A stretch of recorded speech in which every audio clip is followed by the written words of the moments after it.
Hello అందరికీ welcome back to my channel. I'm Siri Konaseema పిల్ల. ఈరోజు వీడియోలో ఎంతో సింపుల్గా చేసుకోగలిగే కాలీఫ్లవర్ పులావ్ రెసిపీని షేర్ చేస్తున్నాను. చాలా రుచిగా ఉంటుంది. ఈ కాలీఫ్లవర్ పులావ్ను చాలా సింపుల్గా కూడా చేసేయచ్చు. వంట రాని వాళ్ళు కూడా చాలా ఈజీగా చేసేస్తారు. ఇంకా లేట్ చేయకుండా ఎలా చేయాలి అనేది స్టార్ట్ చేద్దామా. కాలీఫ్లవర్ పులావ్ చేయడానికి మీడియం సైజులో ఉన్న కాలీఫ్లవర్ని తీసుకొని ఈ విధంగా కట్ చేసి ఉంచుకోవాలి. మరీ పెద్దగా కాకుండా మరీ చిన్నగాను కాకుండా ఇలా కట్ చేసి వాష్ చేసి తీసుకోవాలి. కాలీఫ్లవర్లో పురుగులు లాంటివి ఉంటే కనుక గోరువెచ్చని వాటర్తో వాష్ చేసుకోవాలి. లేదు కాలీఫ్లవర్ ఫ్రెష్గానే ఉంది అంటే నార్మల్ వాటర్తో అయినా కూడా వాష్ చేసి తీసుకోవచ్చు. వీటిలోకి 1/2 స్పూన్ పసుపు, రుచికి సరిపడా సాల్ట్, అలాగే 1 స్పూన్ కారం వేసుకోవాలి. పసుపు, ఉప్పు అలాగే కారం వీటికి పట్టే విధంగా మిక్స్ చేసుకోవాలి. ఈ విధంగా మిక్స్ చేసిన తర్వాత 15 మినిట్స్ పక్కన పెట్టుకొని ఉంచుకోవాలి. ఇప్పుడు స్టవ్ మీద ప్యాన్ పెట్టుకొని 1 స్పూన్ నెయ్యి, 3 స్పూన్స్ ఆయిల్ వేసుకోవాలి.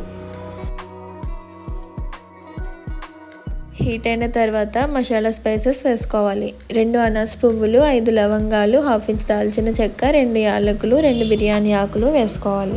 ఈ మసాలా స్పైసెస్ 1 మినిట్ వేగిన తర్వాత మీడియం సైజులో ఉన్న 2 ఆనియన్స్ ఈ విధంగా కట్ చేసి వేసుకోవాలి. అలాగే 4 పచ్చిమిర్చి ఘాట్లు పెట్టుకొని వేసుకోవాలి.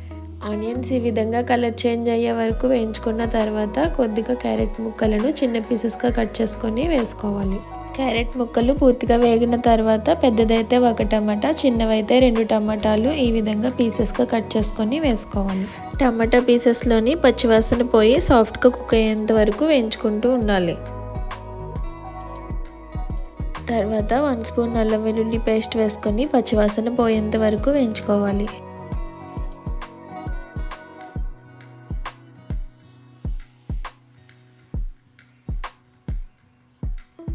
కొద్దిగా కరివేపాకు వేసుకొని 1 మినిట్ వేయించుకున్న తర్వాత ముందుగా ప్రిపేర్ చేసి పెట్టుకున్న కాలీఫ్లవర్ పీసెస్ని వేసుకోవాలి.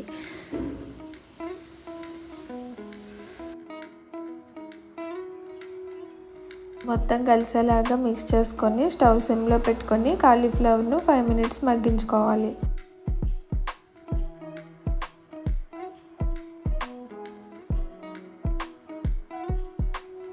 తర్వాత అరగంట సేపు నానబెట్టిన 2 కప్స్ రైస్ వేసుకోవాలి. నేను ఈ పులావ్ కోసం సన్న బియ్యం యూజ్ చేస్తున్నాను. బాస్మతి రైస్తో అయినా కూడా ఈ పులావ్ చేసుకోవచ్చు. మొత్తం కలిసేలాగా ఒకసారి మిక్స్ చేసుకోవాలి. ఈ విధంగా మిక్స్ చేసిన తర్వాత రుచికి సరిపడా సాల్ట్ అలాగే 1 స్పూన్ కారం వేసుకొని మొత్తం కలిసేలాగా మిక్స్ చేసుకోవాలి. మిక్స్ చేసిన తర్వాత స్టవ్ సిమ్లో పెట్టుకొని 2 మినిట్స్ మగ్గించుకోవాలి.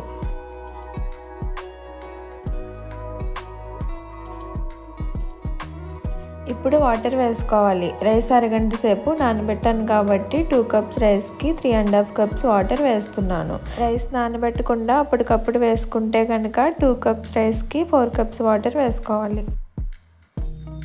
పైన పుదీనా లేదా కొత్తిమీరను వేసుకొని ఒకసారి మిక్స్ చేసుకోవాలి.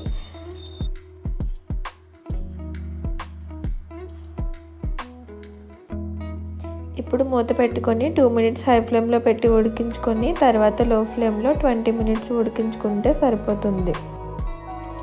స్టవ్ ఆఫ్ చేసిన వెంటనే ఓపెన్ చేయకుండా 5 to 10 మినిట్స్ తర్వాత ఓపెన్ చేస్తే ఎంతో టేస్టీగా ఉండే కాలీఫ్లవర్ పులావ్ రెడీ అయిపోయినట్లే. చాలా బాగుంటుంది. ఈ కాలీఫ్లవర్ పులావ్ చేయడం కూడా ఎంతో సింపుల్గా చేసేసుకోవచ్చు. ఈసారి వెజిటేబుల్స్లో ఏదైనా వెరైటీ చేయాలంటే ఈ విధంగా కాలీఫ్లవర్ పులావ్ చేయండి. అందరికీ తప్పకుండా నచ్చుతుంది. స్కూల్కి వెళ్ళే పిల్లలకి లంచ్ బాక్స్లోకి కూడా ఈ పులావ్ పర్ఫెక్ట్గా సెట్ అయిపోతుంది. ఇదండి ఇవాళ వీడియో. నచ్చినట్లయితే లైక్, షేర్ అండ్ సబ్స్క్రైబ్ చేయండి. Thanks for watching.